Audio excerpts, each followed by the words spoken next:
you today with the video. It's a different video than I normally do, but I was thinking, how about I do a video of my favorite books that I have loved to read.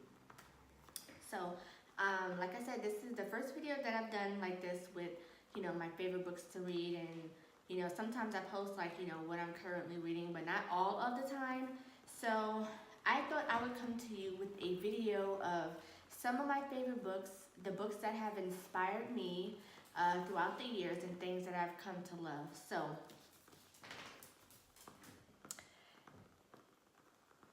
Maxie, what are you doing? You interrupted my video? You interrupted my video? Hi, you want to say hi? Want to say hi? Yeah, hi everybody. This is Maxie. He likes to interrupt my video time. Say hi. Aw, you shaking because you're cold? Aw. This is Maxie. His first name is Hope, but I call him by his middle name, which is Maxwell, but I call him Maxie. Maxie. Okay, there we go. Okay, so, God bless you. So, as I was saying, is that hair? So, as I was saying, I'm going to be showing you some of my favorite books by some of my favorite authors. One of my favorite authors is Mary Higgins Clark. I love her writing. She's awesome. I'm glad she is still alive, and I'm glad that I picked up one of her books. One of her books, someone had given it to me, and it was like, oh, she's a good author, and I'm like, oh, okay, I'll read it, but I picked up one of her books and I read it. It was awesome, like one of her first books that she's ever written, and I fell in love with her. I fell in love with her writing style, and yeah, I love her. Mary Higgins Clark. If you love suspense, mystery, investigative, upper East Coast, Northeast, type settings and stuff like that. Mary Higgins Clark, she is a good writer. I love her books. One of her books that I just finished reading is Where Are the Children? This is actually one of her first books that she's written. She wrote before this one. She's written like short stories before this book was published, but she mentions in this book how she had to change up her writing style because the books that she was writing before this one, this was like her major hit. She was not all that confident in this book, but the person who picked up her book said she loved it, and they published it, without any, major corrections. And she said that this is one of her very first books that she was proud of. She said she got inspired by a few authors that had written, and she had actually liked their writing style, so she adapted some of their writing style. And this is one of her first novels that she's written, one of the investigative mysteries. To where she's adapted the writing style that she incorporated, that she actually loves and likes. And if you read any of her other books after this, it's kind of similar. Not to say that any of her books are dull, but you know how some authors kind of change up their writing styles and some kind of don't? She really doesn't, after this novel. I feel like the books that I've read after this one was published, I really love her writing style. But Mary Higgins Clark, Where Are the Children? This is a good book. I must say, I must warn you that it's a good book, and it's about children, and well, I don't want to tell you like the story, but if you are against violence against children, if you are the type that you kind of stay away from hearing, the horrible things that happen to children, this is probably not the book you want to read. It probably will make you upset. I'm against stuff like that, but you do have to take the mindset that this is a fiction. Although there are certain stories in real life that are real, that are similar to this, but you have to take in mind that these are fictional characters. Some of the descriptions of the graphics of things kind of got to me a little bit, but I look past that, and I just want to say that this is one of her good books. So Mary Higgins Clark, if you want a good suspense novel, she's one of the authors that you can look into. Okay, my next author that I love is Charles Stanley. This is one of his first books that I've ever picked up, and it's called When the Enemy Strikes. This is more of a spiritual, so I'm a Christian. I'm a Christian girl, I'm a Jesus girl.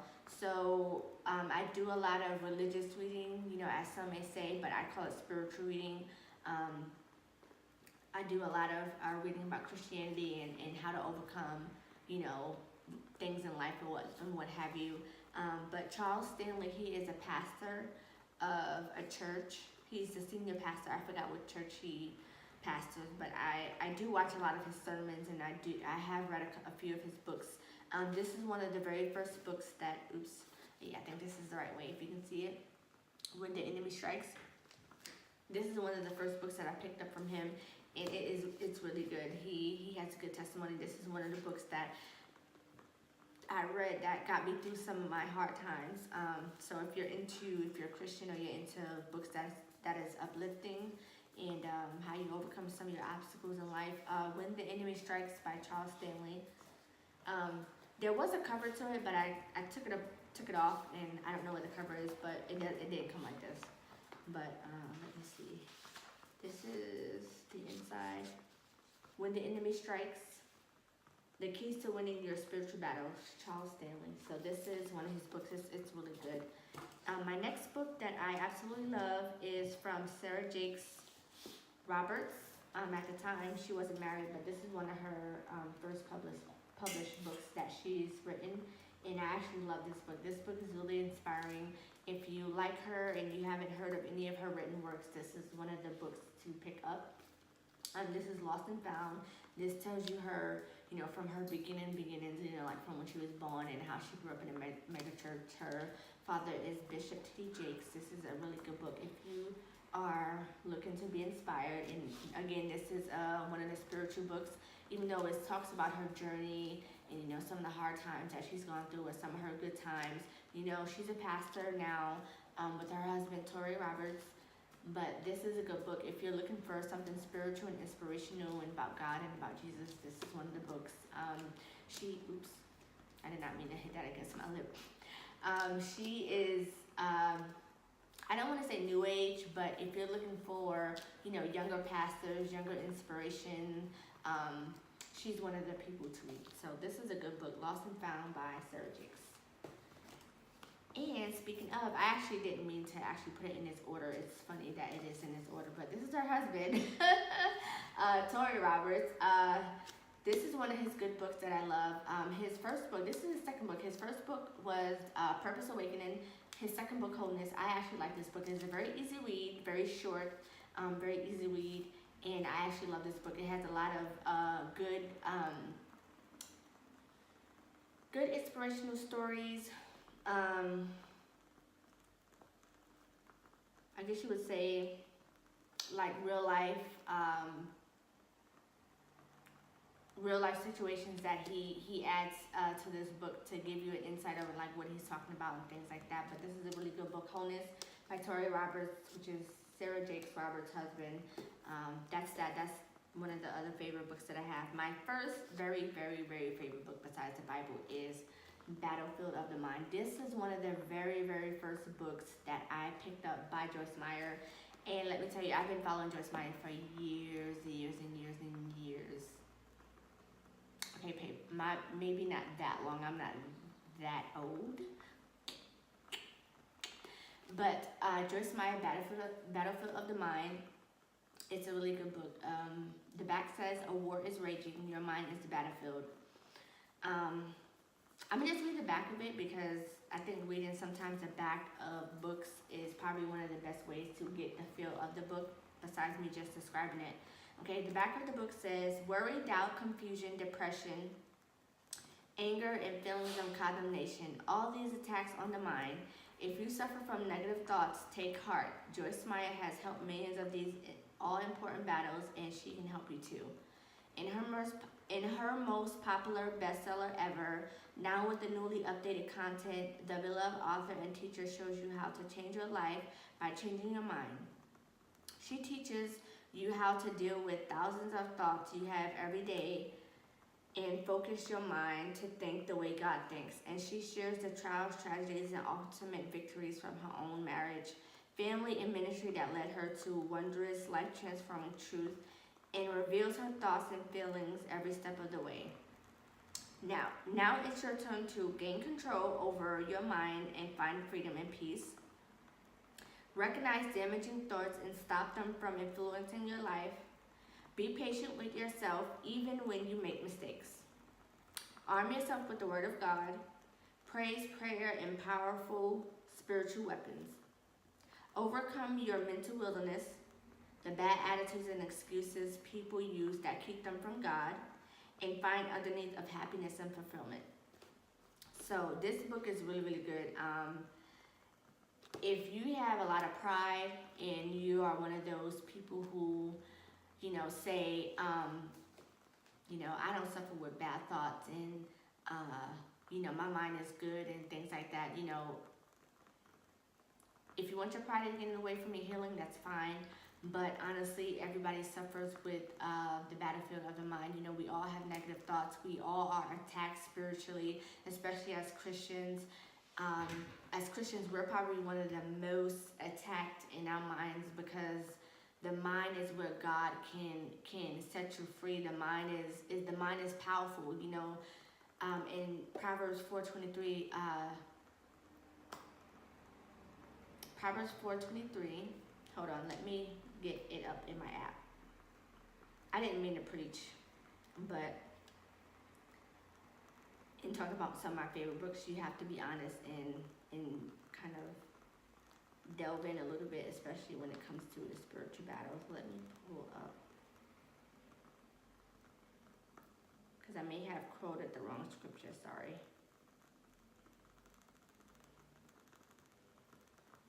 But pretty much I'm trying to lead you along where the mind goes, a man follows. Hold on.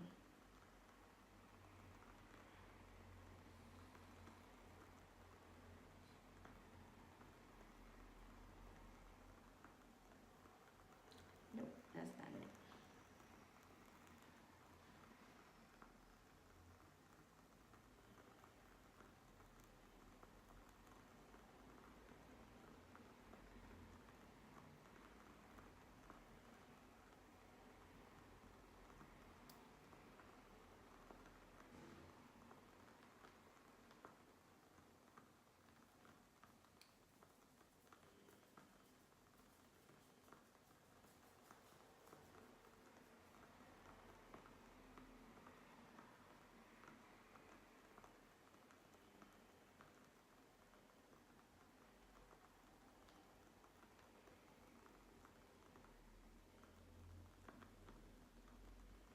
Okay, so I was close. So it is in Proverbs, but what I wanted to say, and this is the King James version. Sorry, I have the YouVersion Bible app.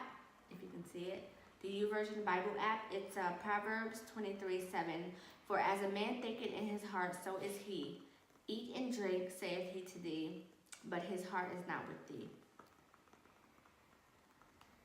Now I want to repeat. For as he thinketh in his heart, so is he. So, and with the battlefield of the mind, where your mind goes, the man follows. Meaning, your thoughts in your mind is leading you down a path that you're going. So if you're thinking that, man, how did I get down this path? Think about your thoughts and what you've been thinking over the years. How you interact with people. Why do you react the way you react? Why do you say some of the things that you say? Why are you so defensive? Why are you always so edgy? Why do you always have an attitude? Things that are negative 99.9% of the time is because it's the way we think. Why do we treat people the way we treat people? Why do we treat ourselves the way we treat ourselves?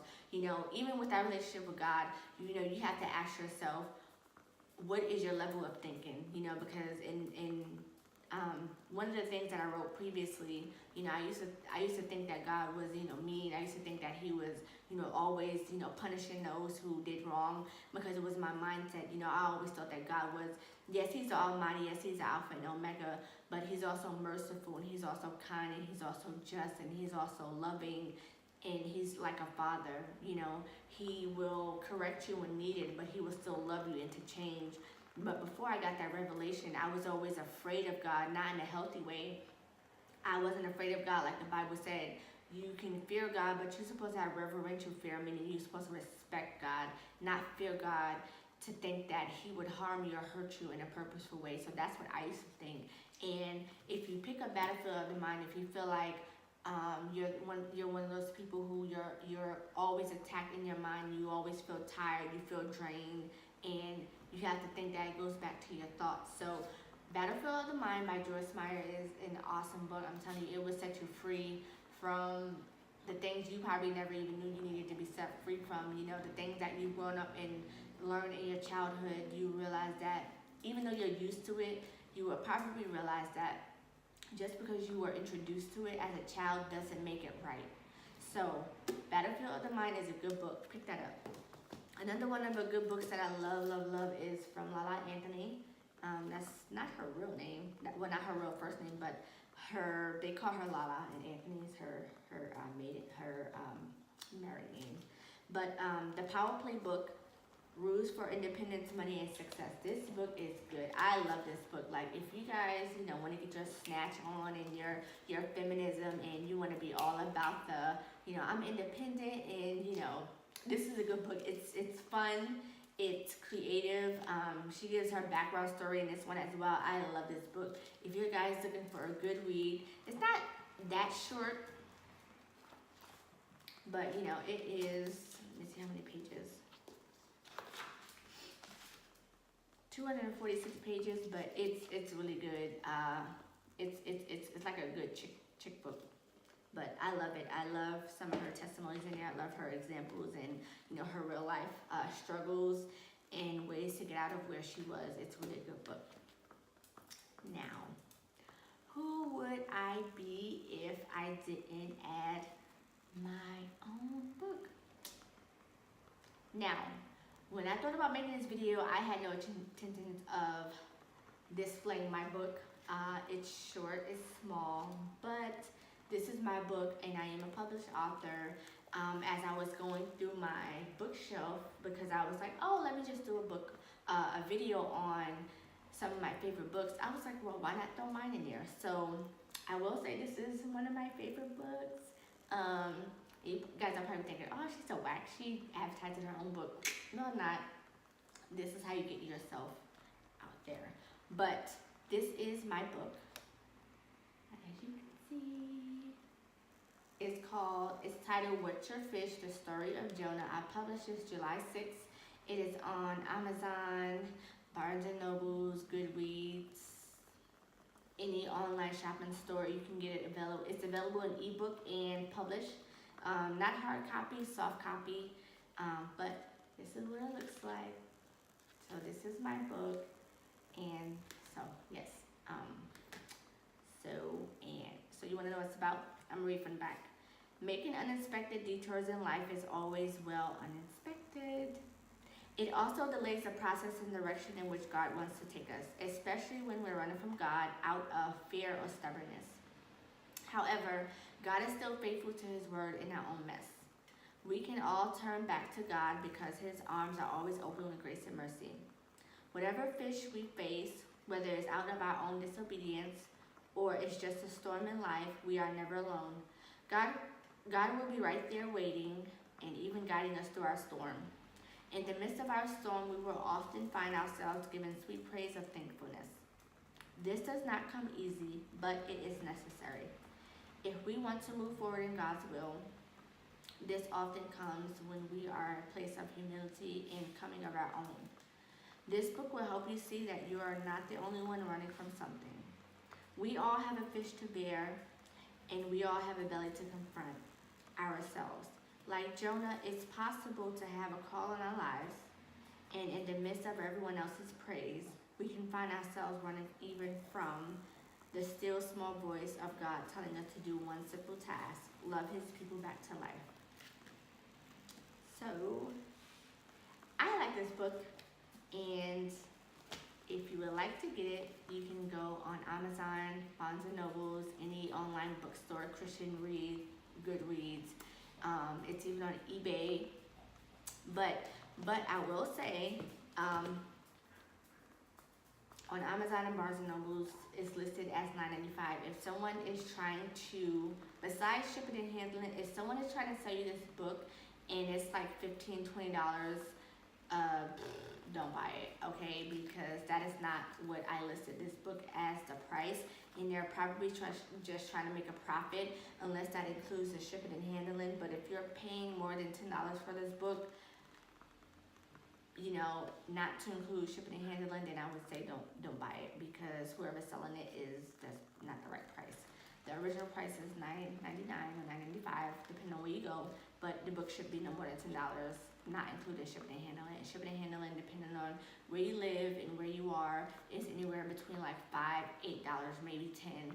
It depends, you know, when you are. But so that is my book, and it's actually my second book. My first book is titled Failing Forward into God's Purpose, and that's on Amazon only. It's an ebook. I have not distributed out in paperback or hardback. I have not thought about it, but if I do, I will let everyone know when that is available. But at the current moment, Failing Forward into God's Purpose is only in e-book format, electronic format, and then the story, sorry, I cannot talk. The story of What's Your Fish, the story of Jonah. What's Your Fish, the story of Jonah is available on Barnes and Nobles, Amazon, all that good jazz. So I hope you guys enjoyed this video of some of my favorite books by my favorite authors. Some of them are spiritual, religious, however you want to call it, and some of them are just plain old, you know, good old fiction read. And yes, so if you enjoyed this video, give it a thumbs up and hit the subscribe button. Later.